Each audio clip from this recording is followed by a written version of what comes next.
Hello दोस्तों demand notice कोई भी बैंक या एनबीएफसी हमको क्यों भेजता है और अगर इसका जवाब नहीं देंगे तो क्या होगा।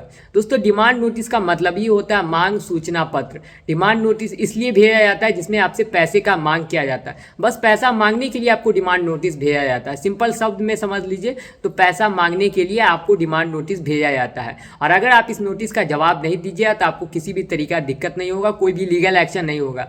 किसी भी तरीका केस करने के लिए या लीगल एक्शन लेने के लिए आपको डिमांड नोटिस नहीं भेजा जाता है। ये बात आप समझ लीजिए। बस पैसे का मांग करने के लिए आपको डिमांड नोटिस भेजा जाता है। अगर आपका एक ईएमआई डिफॉल्ट हो या दो ईएमआई डिफॉल्ट हो, उसमें लिखा होता है, कहा जाता है कि इसका आप पेमेंट कर दीजिए, इसीलिए आपको डिमांड नोटिस भेजा जाता है। और अगर आप उसका जवाब नहीं दीजिए तो कोई भी दिक्कत तो नहीं आएगा, लेकिन बस आप कंपनी को ये मैसेज भेज दे, ये लिख के भेज दे कि मेरे साथ ये इमरजेंसी है, ये दिक्कत है, इसलिए पेमेंट नहीं कर पा रहा है। आपके साथ जो भी प्रॉब्लम है, जिस कारण से आप उसका पेमेंट नहीं कर पा रहा है, ये अगर आप उसको लिख के भेज दीजिएगा तो यही नोटिस उस डिमांड नोटिस का जवाब हो जाएगा और कंपनी सेटिस्फाइड हो जाएगा, हाँ आदमी के साथ ये दिक्कत है इसीलिए ये पेमेंट नहीं कर पा रहा है। उसके बाद आपको जितने दिन का टाइम चाहिए उतना दिन का आप टाइम ले सकते हैं, उस नोटिस में लिख के भेज सकते हैं और वही डिमांड नोटिस का जवाब हो जाएगा और आपको किसी भी तरीका दिक्कत नहीं आएगा।